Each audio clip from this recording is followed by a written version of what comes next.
Hi everyone, welcome back to my channel, React and Chill. I'm Dika. So last time on Bleach, we were about to get ready and be geared up for Renji v Ichigo round 2.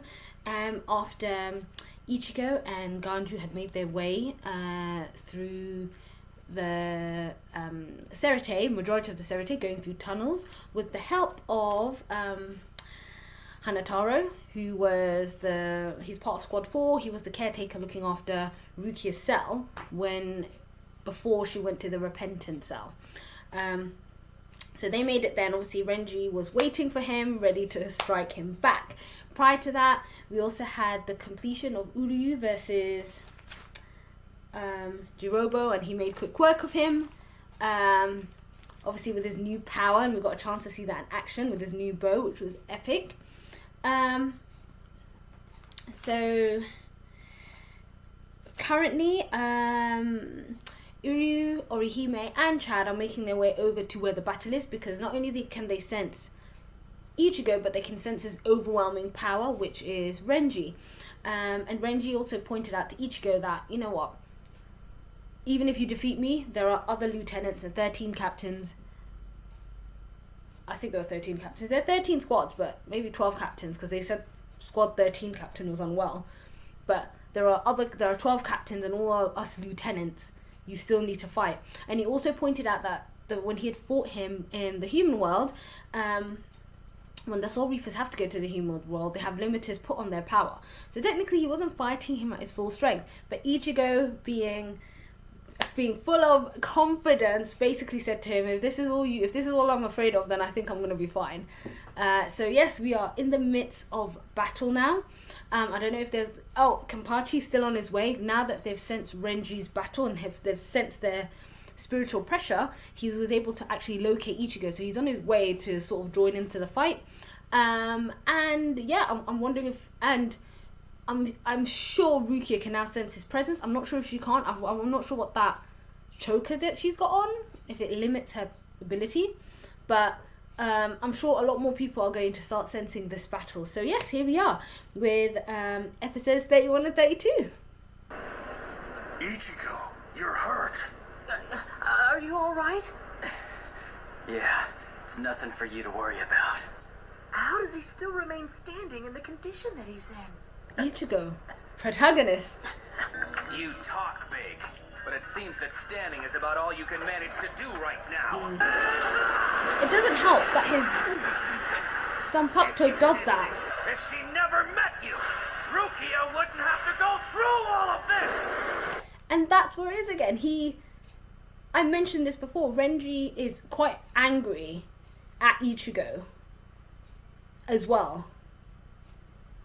Because, you know, but I don't know if that's at the expense of Rukia's sake, like trying to goad Ichigo. Like, if it wasn't for you, this would have never happened. So basically, it's technically your own fault that she's dying. But we'll talk later more. Oh my god! Izuru, this is... It's Renji's lieutenant badge. It was in front of his office. Oh.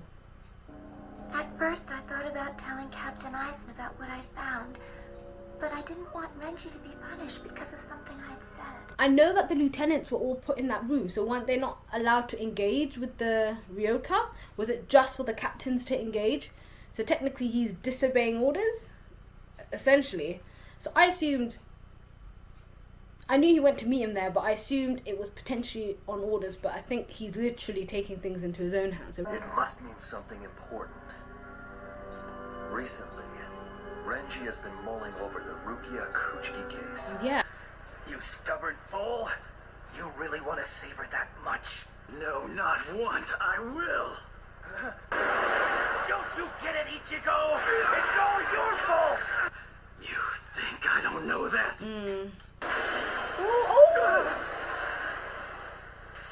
I think I finally figured him out. Now, when it comes down to the heat of the battle, remember this one thing. The stronger the attack, the more limitations will be put upon the number of the attacks. So let's test it. But Ichigo, isn't your shoulder like hurting? You bastard! One. You'll know when he's vulnerable. 2 because it's a crucial match. And that's 3. Damn it! It's over, Renji! Oh, but Renji's quick. Oh, shoot. I told you. Ichigo, your shoulders, please. He dodged it. You can't overcome the difference in our powers. Now do you understand? Oh, frick it out.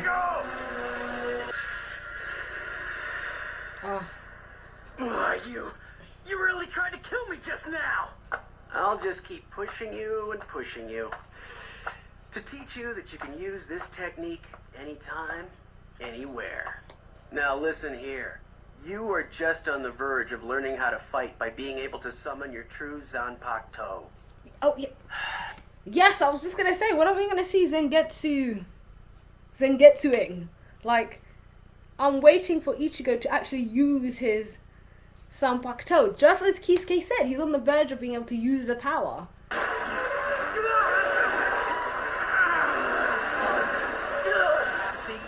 I am going to keep pushing you and pushing you, so you can always remember that attack. Am I making myself clear?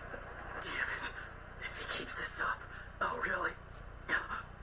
Oh, he's already there. If you think about it, this is how Piccolo trained Gohan. He was setting up the condition to nearly kill him. So he would be able to use his powers. Sadly, your sword exhibits only fear. And when you counter, it's because you fear being killed. At this point, the only thing that your sword speaks of It's fear. is senseless fright. Can't you see? My sheer resolve to kill you is reflected in my sword. Yeah. Which makes sense, because that's what he was saying.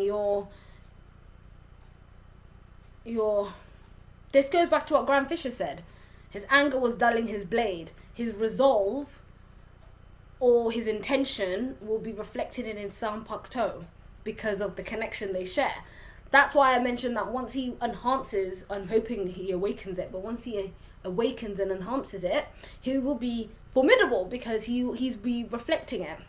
He needs to have that resolve, almost trust. Oh my gosh, this actually, if this works across all spiritual entities, this could have been the same thing that happened to Orihime with Tsubaki, because he sensed her hesitation, which made, unfortunately, Jirobo, which Jirobo was able to attack, because even though she was a defensive attack, she hesitated and that affected Tsubaki. So I think the wielder, in this case Ichigo or whomever, you need to have that ultimate resolve to either to save, to kill. I think that's that's what makes, at that point, Uryu literally, I don't give a damn, because he hates Soul Reapers. He has no issue putting them out. So no, this makes sense. Ichigo. Oh damn! What was that? Damn, look at his eyes! What? It's as if they're crying out, as if they can't wait to do battle. Oh my goodness! Oof, oh my god. Oh yeah, now you've got it. Resolve. Yes. Make Zangetsu howl. This time, I will get you. This is like his power up, Super Saiyan Ultra Instinct style. Oof, he moved already. When you attack, kill. Oh shit! Oh my god.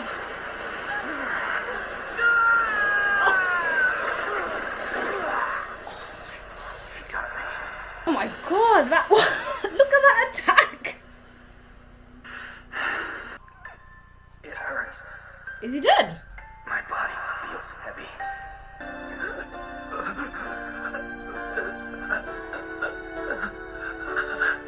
Is he tearing up?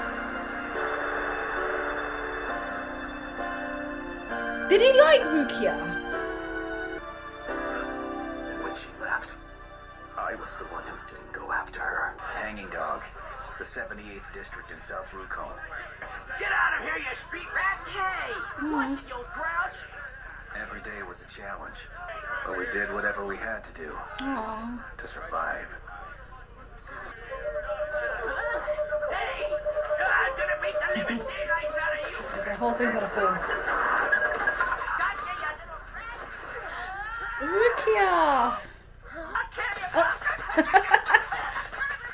You want to stand around asking questions or you want to get away?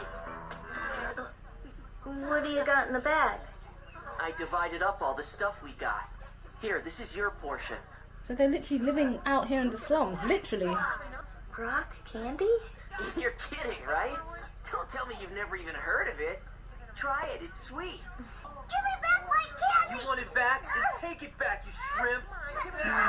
Aww. Just shut up already. Huh? What kind of a pathetic creep steals from a little kid? We may not get hungry, but we can all smell and we can all taste. You got that? If we hurt each other, then we're no better than those horrible grown-ups. Here, take this.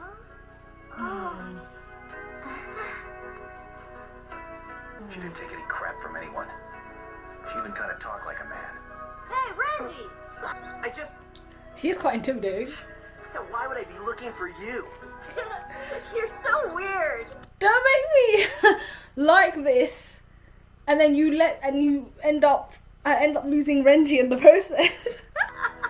And that's actually one of the first times I've seen her actually laugh. You got a lot of nerve, you know that? Oh yeah, sure. You don't have a chance. Soul Reapers have to have a ton of spirit energy. He's right. Hey, look! He's about to come outside! We're all rooting for you. You can do it.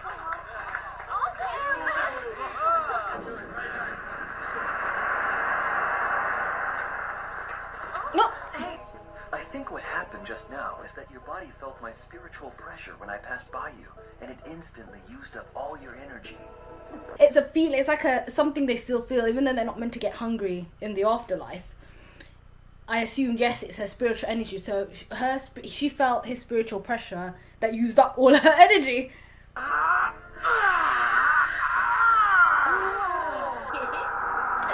Whoa, yours is even bigger than Renji's. I'm not gonna go anywhere, you guys. Really? Aw. We're gonna keep this game together forever. That's Why are you just standing around? Get the fire ready! And to get out of that life, well, there was only one way. to become a Soul Reaper. I've had enough. I've lived in this ugly place too long. It had been 10 years since Rukia had come, and now we looked around, and all the rest of our friends were gone. Oh my god! In this classroom, Aw. and you'll do the listening if you don't mind, young man. What a total loser. You're a loser. Secondary, tertiary character. You don't have colourful hair. About the other students. I know they were making fun of you earlier, but I liked your eagerness. Don't Keep it up. Rukia! Guess what just happened? Oh, here we go. Take a few days and consider the situation. We are looking forward to hearing a favorable answer. And I wonder when Renji started getting his tattoos, when he started passing each exam. He probably feels Byakuya's spiritual pressure. It's so strong. Yeah. I can't even look into his eyes. Sorry to interrupt. So tell me, what was that all about anyway? They want to adopt me as their daughter. After that, they can make arrangements to put me straight into one of the 13 court guard squads. This is wonderful news, Rukia.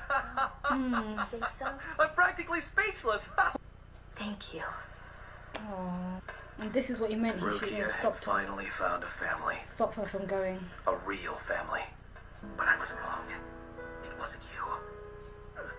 It was me from the start. Because I didn't stop Rukia from going to the Kuchikis. Now I'm swallowing my shame and my pride. And I'm asking you to save Rukia. Will you promise? Yes. So that was episode 31 and 32.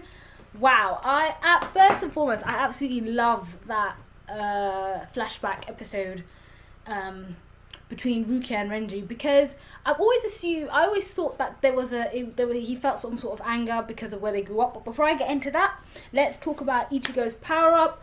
I was wondering when he was going to actually start being able to connect with his Sanpakuto, because we know the spirit in his Sanpakuto is there. I made a couple of comments throughout the reaction about how his the way he acts with the his energy and how he feels is reflected in his spiritual. I call it spiritual weapon because I was correct in what I assumed with how Chad, he had that overwhelming need to protect. That's how he got his arm of justice, and to be able to use that. So in the battle, Renji was literally whooping Ichigo's ass and cutting off his shoulders, but he was able to figure out from Kisuke's training that there's a pattern to the movements, and doesn't matter how many times he does it, there'll always be a maximum amount of attack. So he was able to use that against Renji to find an opening. However, Renji dodged it and then cut him up some more. However, Ichigo went back to the training again with Kisuke about how when Kisuke was trying to fight him, he felt he was disappointed because he could literally sense fear from his Sanpakuto, which was reflected in his Soul Reaper. He sensed fear, and then when Kisuke put up Benihime and it started glowing or howling, it was able to reflect how Kisuke was feeling. So he had the intent to kill, and that was reflected in his, I would say, spiritual weapon. And like I said, I mentioned how this could be put in the same context with Jirobo and Orihime when she used Tsubaki, but then she hesitated and he felt that hesitation. So that's a really good link. So in this battle, he said that you know, when you want to defend, if you want to protect people, you do it with the will to defend them. If you want to fight, you do it to the intent to kill, especially in a battle. So Ichigo being able to take this, I really loved that scene where his eyes went white and he was able to find his resolve to protect, to save a life. He would defend, and to fight he would have to kill. And we finally got Zangetsu. Sorry, if let me just double check. I don't know if it's Zangatsu or Zangetsu. Zangatsu. Once he was able to bring his resolve to use, like, literally, you essentially weaponizing your resolve. So once he was able to firm and center his resolve, him and Kisuke threw their attacks, and you could see the craters that they caused. But this was the power, and like Kisuke said, Ichigo was convinced, how can I reuse this power again and again? Kisuke was literally setting up the conditions, because Kisuke was literally fighting with Ichigo as if he had the intent to kill. He was setting up the conditions every time. So if you're backed into a corner, if you have nowhere else to go, you will use this. And this is how he helped him find the resolve to use it. So when he was able to fight and use that against Renji, it finally worked. And you can see the crater he caused in the floor. The other thing that Kisuke mentioned, that his current power level was of a 3rd seat, 4th seat, which meant that Ichigo was actually quite powerful. It was just able to manifest. And like I said, I don't know if that was the power of Zangetsu when he does that, and I don't know if we're going to see more, but I'm quite excited to be able to see more. So that was really good and interesting, and I'm glad. I want to finish off my quick review of episode 32, and there are a couple of things I picked up which I want to talk about really quickly at the end. So once he was able to attack Renji, he cut him quite deep by the looks of it, and Renji was bleeding out. So I was actually quite worried. As much as I didn't like Renji at the start, but I did like him throughout, especially how we saw his dynamic and how he felt about Rukia. So we had a flashback to when they first met as kids. We also found out that the Soul Society is made up of the Serete and the Rukon district, and the Rukon district is made up of 80 districts, and clearly the districts from 1 through to 80, 1 being where you've got the nobility living, the more better families living there, all the way through to 80. And Renji was in the 78th district. Where's my notes on that? Here we go. So Renji was in the 78th district called Hanging Dog. That's where he met Rukia for the first time when he was trying to steal, not supplies, but things from a merchant to feed the rest of the ragtag family he had of other kids. During that, such an idiot, I forgot that when you end up in the Soul Society, people make makeshift families. People just become families because you don't always end up with the people. You don't necessarily end up with your parents, or if you had parents that died before you. So they were able to sort of live together, and again, it was explained that they have a I can't say this. I can never say this word. It's the phenomenon of feeling hungry. Even though they're in the Soul Society, they shouldn't be feeling hungry. But they can still smell. They can still see. Like they can still smell. They can still taste. Even though they're not meant to be really getting hungry and stuff. And Rukia was able to kick down that bully because of it. Renji already started liking this Rukia's sort of character, and one of the things I loved he said he picked out is even though she was quite boyish, she was quite intimidating and scary, she was still really classy.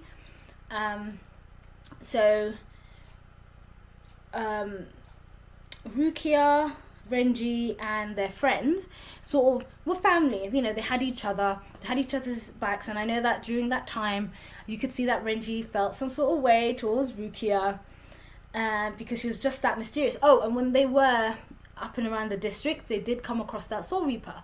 Both of them wanting, so a Soul Reaper, the difference between the souls and the Soul Reaper is the spiritual energy, their ability to harness spiritual pressure and spiritual energy, whereas a soul cannot do that. So we met that Soul Reaper that came out of the house, and people were like, you know, quite excited to see him. He seemed really kind, which gets me to think, and I did mention, what if that was Kukaku and Ganju's older brother? Because he was a Soul Reaper. He was somebody who wanted to be a Soul Reaper, who wanted to become a Soul Reaper, who loved Soul Reapers. And he was very well known to be, well, I don't know about how kind he was, but I know that he was a good person. He was very smart. So I don't know if that was him, maybe, I don't know. It could have just been a random person.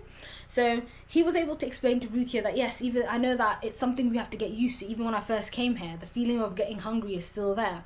However, it's like you must have sensed my spiritual pressure, your body sensed it, and therefore you used up all your energy, which makes a lot of sense of how it works, and potentially how somebody could die if they use up all their energy. If they're not replenishing their energy, their spiritual energy, they'll die. As we see years later, that even though Rukia and Renji were able to form this family, eventually they lost the other 3 members of their friends.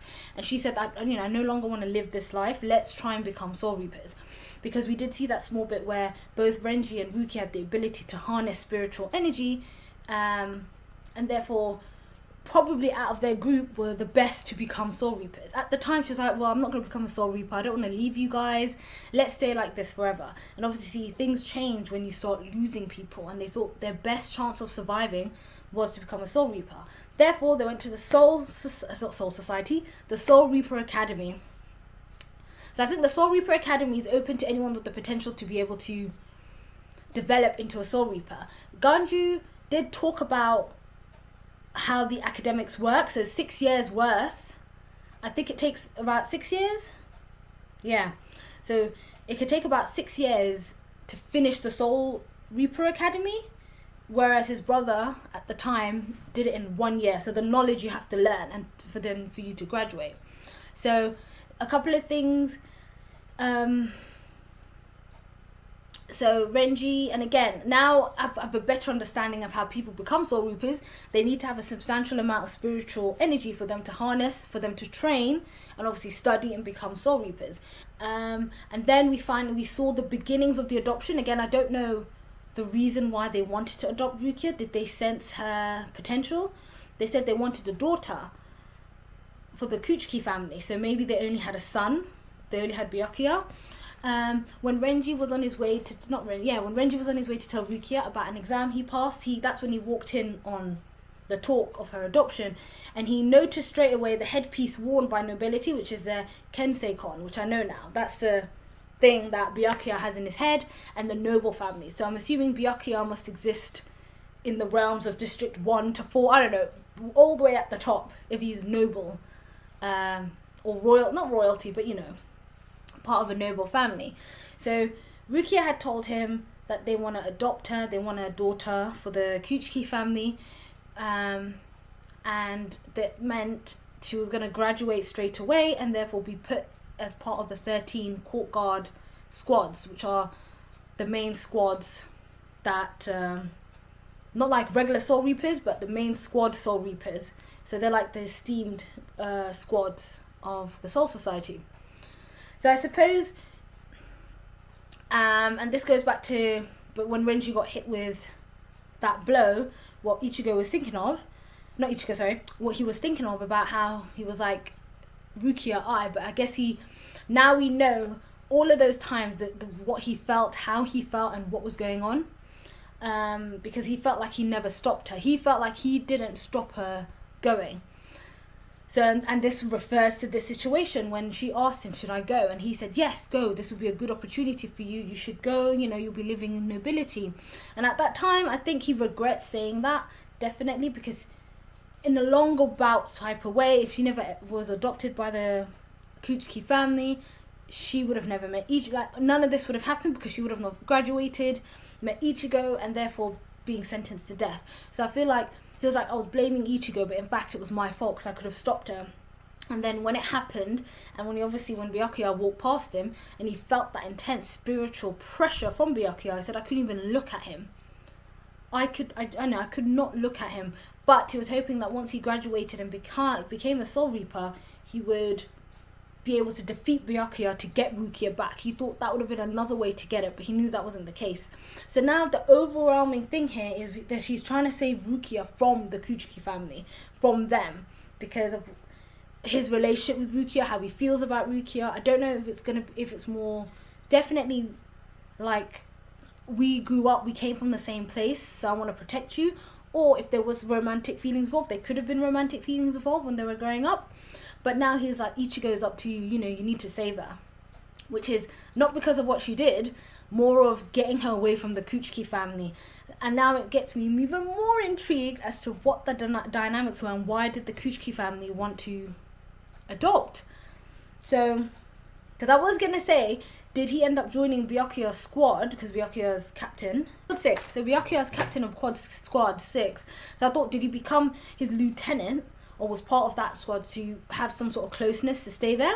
This last episode was such a good episode. Not only did we got to see Renji and what happened there, it definitely confirmed a lot of the things I was thinking about, how Renji felt a certain way. He definitely didn't like what was happening to Rukia. But now we know that goes beyond not just the unfairness he sees, but the fact that she is the only family he had, the fact that her own brother wasn't going to vouch for her. He probably got an inkling of what was it like, and he should have stopped her. He should have protected her. They went together to become Soul Reapers. So I think a part of him, like he mentioned, he had to swallow his shame, swallow his pride, and realize that I need to save her. It's not me. It can't be me now. It's going to have to be Ichigo, because Ichigo is willing to risk life and limb and shoulders to get Rukia back. But no, that was a good episode. We saw Ichigo's power up and we got that fantastic flashback, which helped me actually explain a lot of things now. So I'm actually quite intrigued. Is Captain Kisuke going to be Ichigo's final boss? Is he going to be the guy guarding the gate, the base of the tower? We've still got all those other captains and lieutenants to get through. And the thing I wanted to come back to was, I was going on about my theories that Kisuke belongs in the Soul Society. He must have been in the Soul Society. When Ikaku thought about Kisuke Urahara when Ichigo said his name, and he was in that white drape, I think, if I'm correct, the ones who wear the white or some sort of white cut-off arms or whatever over their shihacho are captains. So now I think Kisuke was a captain or a previous captain. Kisuke was a captain. Don't know if he was a former captain, disobeyed, ran off, I don't know, but Kisuke was definitely, I think he was a captain, and him and Ikaku, yeah, they trained. He definitely trained Ikaku, because Ikaku recognized his name, and they must have trained together or something. But anyway, I hope to find out more about that, because Kisuke knows his stuff. I wonder who the next challenger for Ichigo is going to be. I hope he heals his shoulders, now that he cut them up. Oh, last thing, we when Renji had left the room with all the lieutenants, what was that lieutenant's name? The girl with the bun in her hair, I forgot her name, but she was talking to Izuru, the other lieutenant, and she was worried. She was like, why did he sneak off? And not just that, he took off his lieutenant badge. So I wonder what that means. Why would he take off his lieutenant badge? Because she mentioned something that I was thinking about prior to that anyway, that he kept mulling over. It made him feel like what happened to Rukia made him feel a certain type of way. So unless he didn't deserve it, he didn't want it, he was already umming and ahhing about how the Soul Society and Soul Reapers function. I'm not sure, but that was quite interesting she mentioned that, because I was thinking about that a couple of episodes ago too. But yeah, no, that was it. Thank you so much. These were really good episodes, and I can't wait to see what happens next now for Ichigo and the gang. And I hope Ichigo heals up. And yeah, that's all for this time. I'll see you guys next time.